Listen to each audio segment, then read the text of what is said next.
Ladies and gentlemen, goals without action are nothing more than wishes, and wishes don't create wealth, build character, or transform lives. Only consistent discipline and deliberate action can do that. I was raised on a farm in Idaho, and life on the farm teaches you many valuable lessons. One of the most important is this: you harvest what you plant. If you don't sow in the spring, you won't reap in the fall. It doesn't matter how genuine your intentions are, how much you want the reward, or how deeply you believe in your goals. Nature works by law and not by desire. And life operates in much the same way. The outcomes you achieve are the result of the actions you take, not the actions you plan to take someday, or the ones you know you should take, but the ones you actually follow through on. This is where the concept of self-discipline comes into play. Every one of us faces resistance. We all hear that inner voice that says, do it later, take a break, you've earned it. And yes, rest has its place, but the real difference between those who succeed and those who settle often lies in how they respond when that voice speaks up. Successful individuals have learned to push past that voice when necessary. They built the discipline, the capacity to do what must be done at the time it needs to be done, regardless of how they feel in the moment. I recall a conversation with a young man who was struggling financially. When I asked about his habits, he admitted, I know I should be saving some money each month, but something always comes up. I told him, that's the issue. You haven't made yourself a priority. You haven't made it a rule to pay yourself first. What typically happens is people pay everyone else first, the landlord, credit cards, groceries, and then hope there's something left to save. But more often than not, there isn't. The key is making yourself set aside money before paying anyone else, even if it's just a small amount, even if it feels insignificant, because it's not about how much you save. It's about building the habit. It's about developing the discipline to do what must be done. And that principle doesn't just apply to finances. It extends to every part of your life, your relationships, education, and career. Success is rooted in the ability to consistently take the right actions, even when, and especially when, you don't feel like it. Let's talk about two kinds of pain, the pain of discipline and the pain of regret. Discipline weighs ounces, regret weighs tons. The difference? You get to choose which one you'll carry. When the alarm rings at 5:00, clock IEM, and you get up to exercise before work, that's discipline. When you skip dessert to stick to your health goals, that's discipline. When you stay late to finish that project instead of going out with friends, that too is discipline. These sacrifices might be uncomfortable, but they're temporary and they pay off over time. Regret, on the other hand, the regret of wasted time, missed opportunities, and untapped potential can stay with you forever. Looking back and wondering, what if? That pain runs deep. So ask yourself, which pain would you rather experience? One major reason people fail to reach their goals isn't because they don't know what to do. Most people do. The real challenge is doing it consistently. That's where self-management comes into play. That's where the ability to push yourself becomes invaluable. A mentor once gave me advice I've never forgotten. He said, don't wish things were easier, wish you were better. Don't hope for fewer problems, wish for more skills. Don't ask for less challenge, wish for more wisdom. That perspective shifted everything for me. I stopped wishing for an easier road. Instead, I focused on becoming the person capable of walking the road in front of me. And that's what I encourage you to do today. Don't wait for your journey to get easier. It likely won't. Focus on becoming stronger. Build your discipline. Train yourself to take consistent, meaningful action. Now let's talk about something I call the slight edge. It's the idea that small, seemingly unimportant actions, when repeated consistently over time, lead to massive results. The tricky part, these actions are simple, easy to do, but also easy not to do. Take reading just 10 pages of a good book each day, for example. It's a perfect illustration. It's easy to skip the small things. Saving a small portion of your income is simple, and just as simple to ignore. Making one more sales call, saying a kind word to your partner, choosing water over soda. These are all easy actions, but just as easily, they can be left undone. Here's the crucial point. When these small actions are neglected, the consequences aren't immediate. If you skip reading today, your life won't fall apart tomorrow. If you don't save money this month, it won't instantly lead to financial ruin. If you miss that extra sales call, you won't lose your job overnight. But what happens when you repeatedly neglect those actions over time? What happens when you continually opt for comfort over commitment? The negative effects build slowly, and when they show up, they can be overwhelming. Now flip that idea. What happens when you consistently push yourself to take those small positive steps? When you ignore the voice telling you to delay or skip them? The outcomes also compound, but in a powerful positive direction. I've seen people transform their lives by applying this simple idea. Individuals who were financially struggling gained independence. Those who were out of shape regained their health and energy. People stuck in unfulfilling jobs built thriving careers. And it all started with one thing: the discipline to take action even when they didn't feel like it. After years of studying successful people, one thing has become clear. They're all different personalities, upbringing, strengths, and weaknesses, but they all share one vital trait. They've mastered the ability to act. They've learned to overcome resistance. They've developed the habit of doing the things most others avoid. That's what I want for you. I want you to build that same discipline, that same internal strength to consistently take meaningful steps toward your goals. So how do you do it? How do you train yourself to take action even when it's hard? The first step is clarity. You must know exactly what you want and why it matters to you. Vague goals lead to vague outcomes. Specific goals fueled by genuine purpose lead to real results. I often ask people, what do you want? And the answer is usually broad. I want more money, I want to be healthier, or I want to succeed. But those statements aren't enough. How much money? What does better health look like to you? What does success mean specifically? You have to define your goals with detail and precision. Instead of just wanting more money, set a clear income goal. Instead of better health, determine your ideal weight, strength, or fitness level. Instead of chasing a vague idea of success, identify the exact milestones that would represent success in your life. And here's the key part: connect emotionally with those goals. Understand why they matter to you.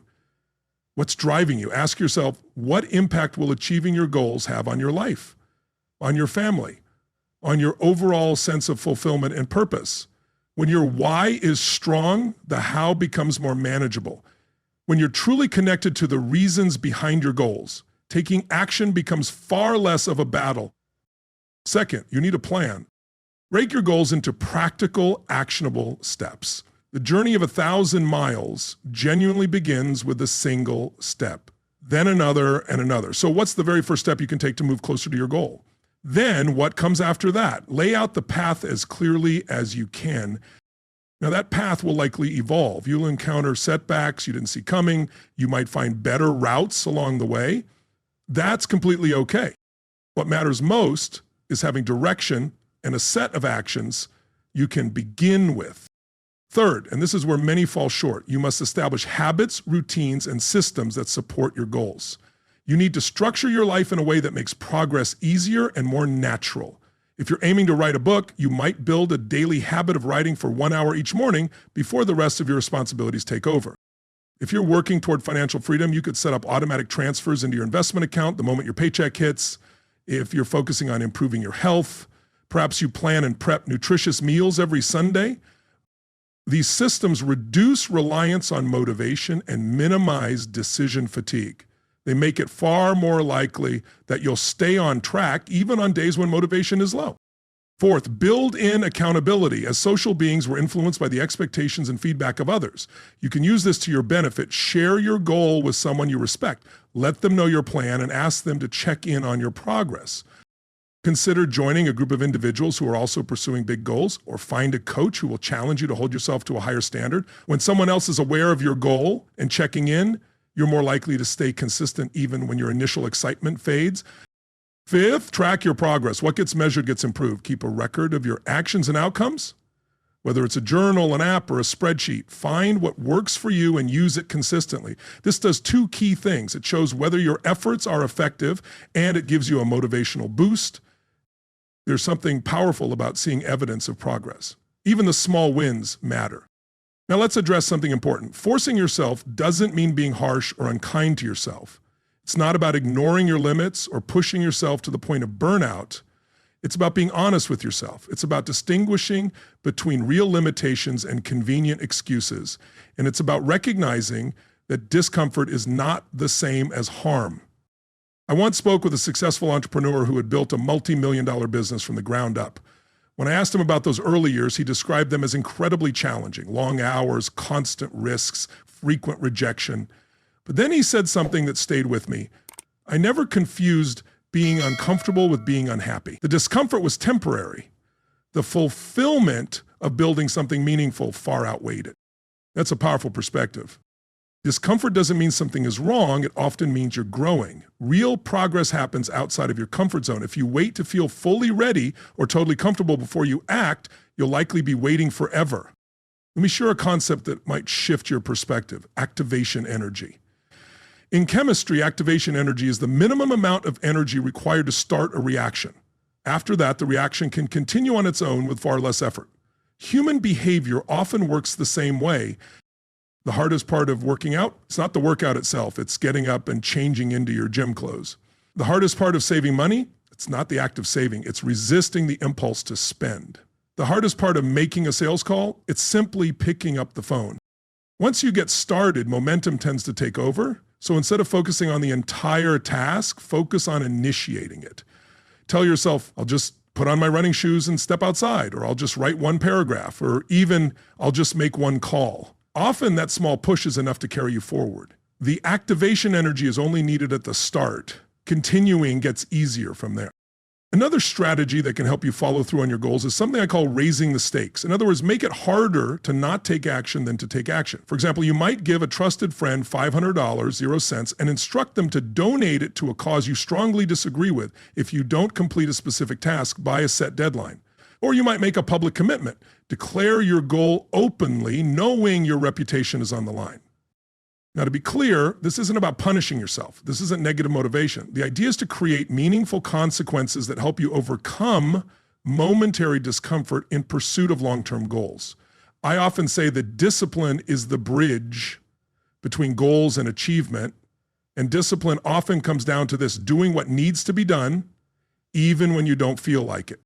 But here's the encouraging part. What begins as effort eventually becomes habit.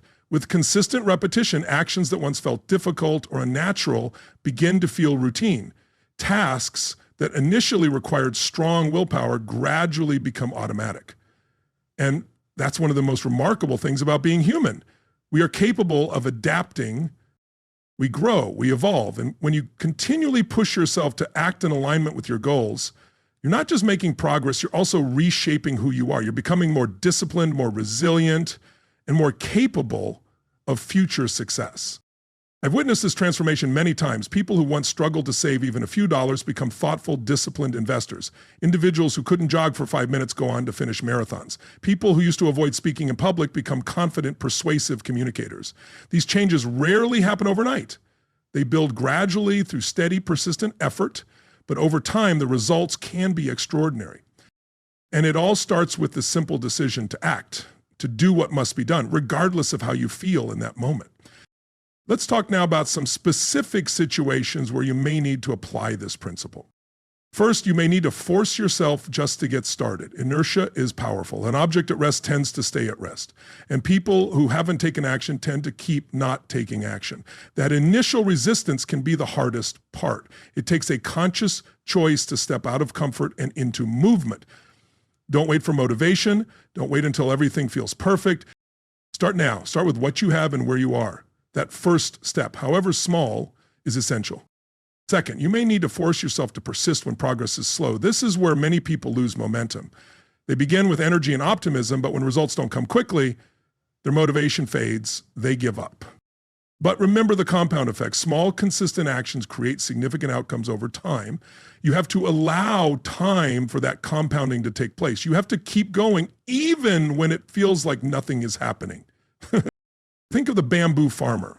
When bamboo is planted, it shows no visible growth for the first year. Nothing changes in the second year or the third, even the fourth year, still nothing. It would be easy to assume it's not working. But in the fifth year, something extraordinary happens.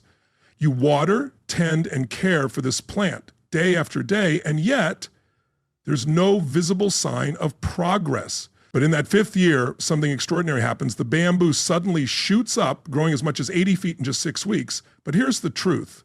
It wasn't the 6 weeks that produced the towering growth. It was the 5 years of building an invisible foundation beneath the surface. The bamboo had been growing the whole time. You just couldn't see it. Your goals may work the same way. You may be putting in the effort day after day and yet see little to no outward result, but that doesn't mean progress isn't happening. The foundations of your future success are being laid even when the surface looks unchanged. So what's the key? Force yourself to keep going, to keep showing up, to keep doing the work, even when there's no immediate reward, especially then. Third, you may need to force yourself to uphold a standard of excellence. In a world that often celebrates shortcuts and good enough, choosing excellence is a radical act. It's easy to cut corners. It's easy to do just enough to get by. But excellence demands more. It requires pride in your craft, attention to detail, a deep commitment to quality, a refusal to settle for mediocrity. I've always believed that how you do anything is how you do everything. If you let yourself get lazy in one area, that mindset will start to spread. Force yourself to raise your standards and live by them, even when no one else is watching. Fourth, you may need to force yourself to confront and overcome fear. Fear is inevitable when you're pursuing something meaningful. The fear of failure, the fear of rejection, the fear of looking foolish, even the fear of success and the responsibility that comes with it. But hear me on this, fear is not a command. It's simply information. It tells you that you're stepping outside your comfort zone. It tells you that you're stretching, growing, risking, and that's exactly where you're supposed to be. Feel the fear and act anyway. I remember my first public speaking event. I was terrified. My heart was pounding, my palms were sweating, my mind raced with worst case scenarios, but I forced myself to step onto that stage. That talk wasn't flawless, but it was the start of a journey that has taken me around the world, a journey that's allowed me to impact millions of lives. What if I had let fear win? What if I had waited until I felt ready? My life would look entirely different. So I ask you, what opportunity is sitting just beyond the wall of your fear? What impact could you make if you stopped waiting to feel ready and simply forced yourself to step forward? Fifth, you may need to force yourself to commit to lifelong learning and growth. We're living in a time of rapid change. What worked yesterday may be obsolete tomorrow. The most successful people I know are insatiable learners. They read, they study, they ask questions, they seek feedback, they stretch their minds and challenge their assumptions. Force yourself to stay curious. Read books, take courses, ask better questions, learn from people ahead of you, expand your knowledge beyond your field, because often the breakthrough comes from an unexpected connection. Don't let comfort turn into complacency. Be a student for life. And sixth, you may need to force yourself to keep going after failure, because let's be honest, failure is not the opposite of success.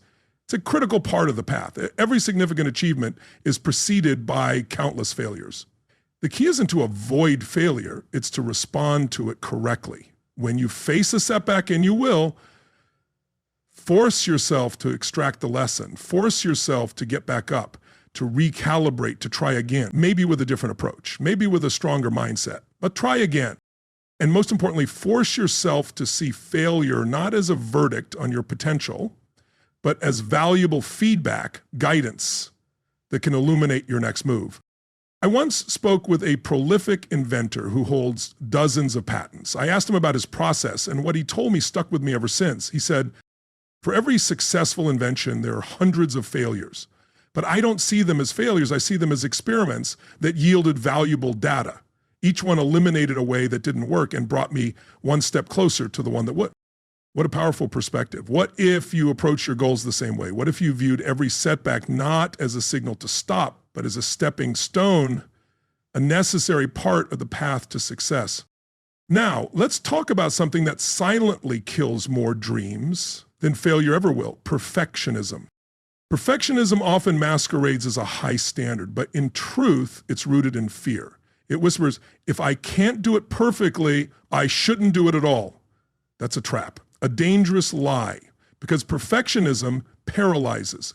It stalls action, and without action, there is no progress, no growth, no success. You must force yourself to embrace what I call imperfect action. It's better to do something imperfectly than to do nothing flawlessly. Use what you have, start where you are, take a messy first step. The truth is, no one begins as an expert. No one starts at the finish line. You refine your approach through action, not before it. Remember, the perfect moment will never arrive. The perfect plan doesn't exist. The perfect circumstances are an illusion. Force yourself to begin anyway with all the uncertainty, all the discomfort, all the imperfections. Begin. And while we're on the subject of action, there's one more principle I want to share with you, one that changed my life, the law of diminishing intent. It states that the longer you wait to act on a goal, an idea, or a decision, the less likely you are to ever do it. Your motivation fades, the urgency slips away, the clarity blurs, and soon that spark you once had becomes just another forgotten intention. That's why forcing yourself to take immediate action is non-negotiable. When you make a decision, act. When you set a goal, move. Don't wait until Monday. Don't wait until the first of the month or the first of the year. Start now. Take the tiniest step forward. Go for a walk. Drink a glass of water. Write the first sentence. Make the first call. Send the first email. Force yourself to begin today. Personally, I live by this. When I read something powerful in a book, I don't just underline it and move on. I ask myself, how can I use this today? And then I take action to implement it immediately. That simple shift has produced more progress and breakthroughs than I ever imagined. Ideas that could have stayed theoretical became actionable. Concepts that might have been overlooked were integrated into my life and work, all because I forced myself to take action before the intent could fade. Now think about your own situation. What decisions have you made but haven't yet followed through on? What goals have you set but not yet worked toward? What ideas have you been inspired by but haven't yet put into practice? Force yourself to take action today before the law of diminishing intent diminishes their potential impact. Now let's discuss another key element of pushing yourself to achieve your goals, managing your environment. Your environment, the people, places, and things around you greatly influences your thoughts, feelings, and actions. If your environment doesn't align with your goals, you will be constantly fighting against it. You'll have to exert a lot of energy just to maintain, let alone make progress. But if you actively shape your environment to support your goals, you'll find that achieving them takes less effort. Surround yourself with people who inspire and challenge you. Limit or cut off exposure to those who drain your energy or undermine your ambitions. Organize your physical space to make positive actions easier and negative ones more difficult. Choose the information you consume wisely, aiming to fuel your growth rather than distract from it. I once worked with someone who was building a business but spent his evenings with friends who mocked his ambitions and told him to stop being so serious about life. No matter how much effort he put into his goals during the day, his evening environment was counteracting his progress. Eventually, he made the tough decision to distance himself from those relationships and connect with other entrepreneurs. His progress skyrocketed. The force required to move forward decreased because his environment was now aligned with his goals rather than working against them. What about your environment? Is your environment supporting your goals or hindering them? What changes could you make to lessen the amount of effort required to reach your objectives? Another vital factor in pushing yourself toward your goals is managing your inner dialogue. The way you talk to yourself about your abilities, your circumstances, and your potential matters. Your inner conversations shape your beliefs, which in turn influence your actions and ultimately determine your outcome. If your inner dialogue is filled with doubt, negativity, and limitations, you'll need to exert a great deal of energy to overcome it. I've always found the story of Roger Bannister fascinating. He was the first person to run a mile in under 4 minutes. Before he achieved this, in 1954, many experts believed it was physically impossible. They thought the human heart would literally explode from the strain, but Bannister refused to accept that limitation. He believed it was possible, and he pushed himself to train for that goal despite the widespread belief that it couldn't be done. Once he broke that barrier, something extraordinary happened. In just 46 days, another runner completed the sub-4 minute mile, and within a few years, hundreds of others followed suit. What changed? Not human physiology, what changed was belief. Once Bannister proved it was possible, others believed they could do it too, and they did. Your inner dialogue creates your beliefs about what's possible for you. If you constantly tell yourself, I can't, it's too hard, or I'm not good enough, you create artificial limitations that don't actually exist. Force yourself to challenge these negative thoughts. Replace them with empowering alternatives. Instead of saying, I can't, ask yourself, how can I? Instead of saying it's too hard, say, this is challenging, but I'm growing through the challenge. Instead of saying I'm not good enough, affirm I'm learning and improving every day. I'm not suggesting blind positive thinking, but rather realistic optimism. Acknowledging challenges while maintaining confidence in your ability to overcome them. This shift in your inner dialogue can significantly reduce the amount of force required to achieve your goals because you're no longer fighting against your own mind. Let's talk about something else that can help you push yourself to achieve your goals, understanding the role of enthusiasm and purpose. Enthusiasm is fleeting. It's an emotion, and like all emotions, it fluctuates. If you depend only on enthusiasm to drive your actions, you'll find yourself acting inconsistently. You'll work hard when you feel motivated, but slack off when you don't. However, purpose is more constant. When you are deeply connected to why your goals matter, when you understand the impact they will have on your life and the lives of others, you can force yourself to take action even when enthusiasm is low. I once spoke with a woman who had built a successful nonprofit organization dedicated to serving disadvantaged youth. I asked her about the difficult early years when resources were scarce and progress was slow. She told me there were many days when she didn't feel like continuing, but she kept going because she was driven by a sense of purpose. The challenges seemed overwhelming, but I kept returning to the faces of the kids we were helping. I thought about what might happen to them if we gave up, and that thought gave me the strength to push forward, even on the hardest days. That's the power of purpose. It fuels you when enthusiasm is lacking. Purpose gives meaning to the struggle. It makes the effort required to keep moving forward feel worthwhile. What's your purpose? What makes your goals meaningful? Connect deeply with that, and you'll find it easier to push through difficult moments and do what needs to be done. Another powerful principle to help you achieve your goals is the concept of identity-based habits. Most people set goals based on outcomes. They say, I want to lose weight, I want to make more money, or I want to write a book. While outcome-based goals are valid, they don't address the identity that drives behavior. A more powerful approach is to focus on becoming the type of person who can achieve those outcomes. Instead of saying, I want to lose weight, think, I want to become a healthy person. Instead of saying, I want to make more money, think, I want to become a valuable professional. Instead of saying, I want to write a book, think, I want to become a writer. This shift from outcome to identity changes how you approach taking action. It's no longer just about achieving a result. It's about staying consistent with the person you're becoming.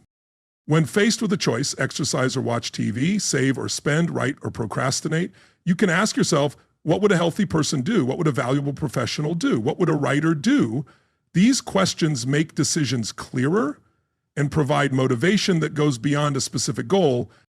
I've seen people transform their lives using this approach. They stop trying to force themselves into behaviors that conflict with their self-impeach and start aligning their actions with the person they want to become. As they consistently act in alignment with their new identity, it becomes who they are, not just what they do. Now, let's talk about something many people struggle with: maintaining focus. We live in an era filled with unprecedented distractions. While technology brings many benefits, it also tempts us to divert our attention away from what matters most. Forcing yourself to achieve your goals means forcing yourself to focus, directing your attention, energy, and resources toward what's truly important rather than what's merely urgent or entertaining. Successful people are masters of elimination. They force themselves to say no to good opportunities so they can say yes to great ones. They force themselves to disregard interesting but irrelevant information to stay focused on what's essential. They prioritize their efforts on areas where they can make the most impact rather than spreading themselves thin across too many projects. This isn't easy. In a world where we're constantly told that more is better, we often find ourselves overwhelmed with the urge to do more, have more, and be more. However, true achievement often requires less distraction, less busyness, less fragmented attention. Force yourself to identify what truly matters for your goals and eliminate or delegate everything else. Protect your time and attention as the precious resources they are. I once coached an executive who complained of not having enough time to focus on strategic priorities. When we looked at his calendar, it was packed with meetings that others had scheduled, urgent issues that weren't truly his responsibility, and activities that added little value to his highest priorities. I challenged him to force himself to block off 20% of his work week, just one day, for his most important tasks. It wasn't easy. He had to say no to meetings, delegate issues, and disappoint people who wanted his immediate attention. But the results were transformative. That 20% of time produced 80% of his meaningful results because it was focused on what truly mattered. What about you? Are you forcing yourself to focus on what's essential for your goals? Or are you allowing yourself to be pulled in too many directions? Another critical factor in forcing yourself to achieve your goals is building resilience, the ability to recover from setbacks, adapt to change, and keep pushing forward despite difficulties. Resilience isn't an innate trait. It's something you can develop with practice. It's essential for long-term success because the path to significant goals is never linear.